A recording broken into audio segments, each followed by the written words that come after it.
What's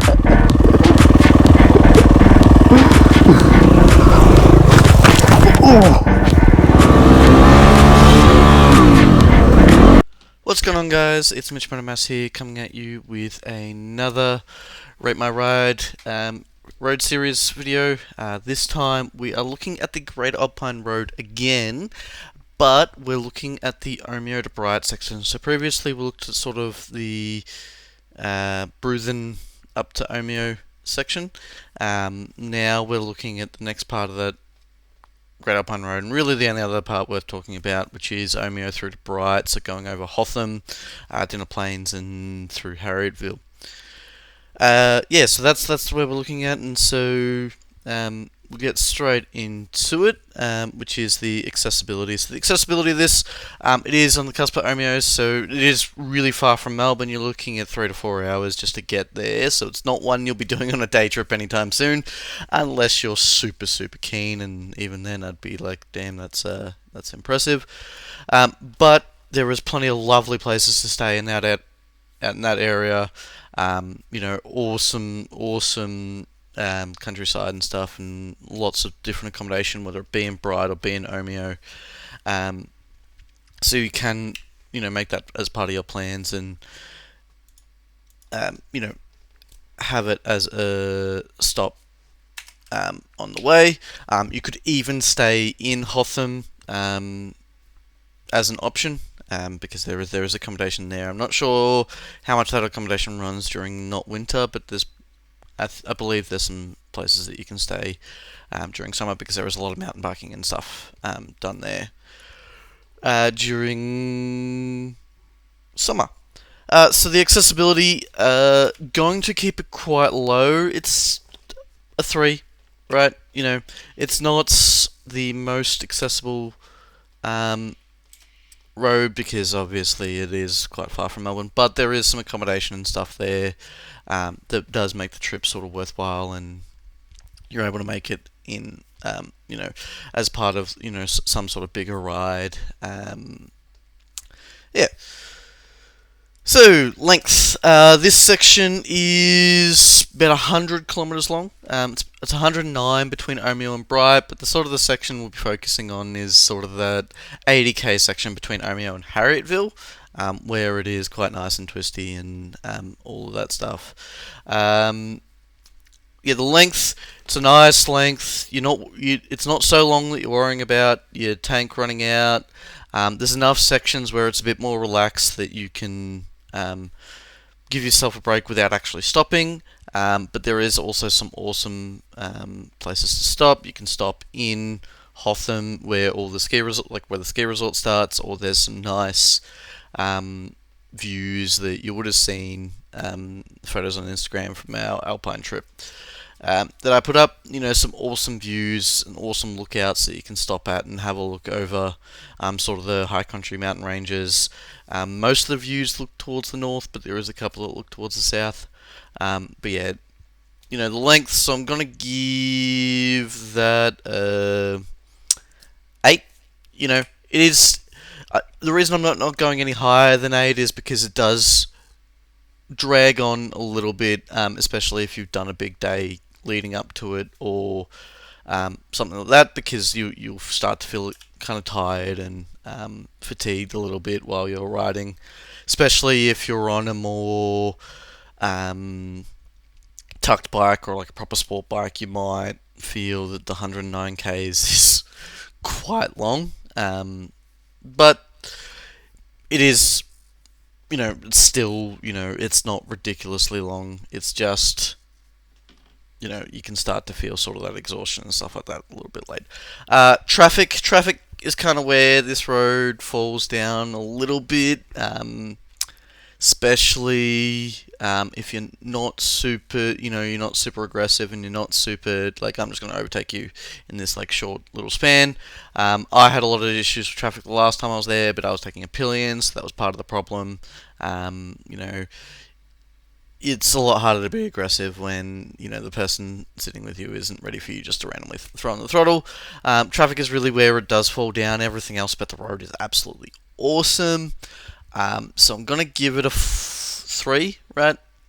In traffic, just because you do have some sort of issues with, the traffic can be a little bit overbearing and all of that. Condition. The condition, most of the road is actually in some awesome condition. It got a whole bunch of stuff done in 2020. A whole bunch of improvements, and pretty much the whole road now, other than one small section, has been completely sort of refurbished, and it's in really good nick. When we went through, there wasn't a whole bunch of stuff on the road. It's not the best condition road in Australia by any means, but it was an awesome conditioning compared to a lot of the other roads that I've done. It's kind of up there. So I'm going to give that a 7. Not the most awesome, but it's still really good condition. It's really good riding, and there's a lot of good visibility and stuff like that. Twistiness. This is where this road is absolutely amazing, especially when you just pass Harrietville and start to come up towards Hotham. That is some of the best riding I've done, other than a few other roads, which I've talked about most of them. But it's it's just so twisty, and then once you get to the top, there's these nice long stretches where you got these awesome views. So even when it's not twisty, it's like you still got something epic about it, which is just the epic views. I'm going to be really ambitious and give this a 9. I'm still a little bit. There's still roads where I'm like, okay, these ones are, more awesome. One of them will be one of the next few videos that I talk about. It's in a few weeks, but yeah. So twistiness, I gave it a 9. Chaining, this is another really one. You can put the Great Alpine Road, this part of the Great Alpine Road, in pretty much any loop that goes through the high country. If you're wanting to do something like Melbourne through Mansfield, through Omeo, back to Melbourne along the South Gippsland, sort of Bairnsdale, Maffra, going that way and coming up through Newgee and stuff like that, it's definitely the road you're going to put in it. If you've got adventure bikes, you can find ways to swing in some Dargo and stuff like that. But pure road bikes, you'll be looking more at the thing like that.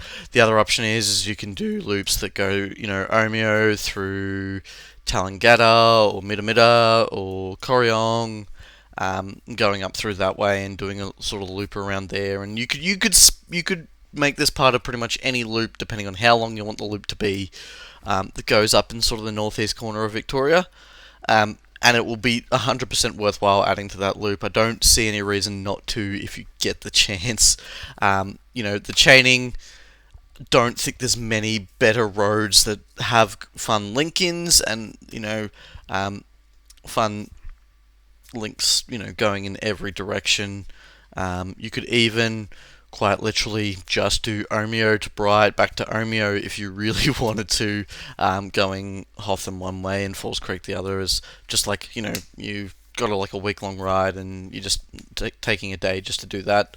That would be worthwhile. You've got access to Mitamita. I did talk about that. But also going south, you've got the other portion of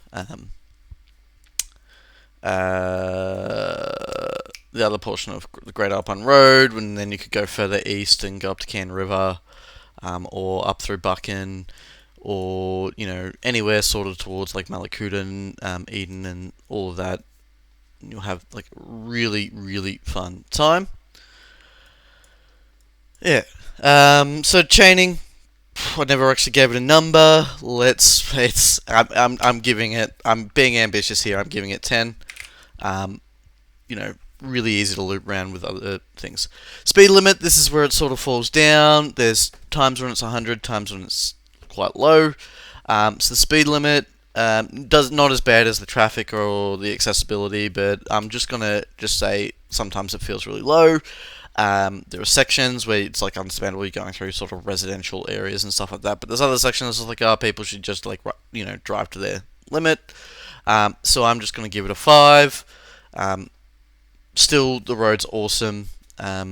Nothing there's very few roads in Victoria where I go. Those roads are better than the Great Alpine Road. The only issue is how far away it is and its accessibility.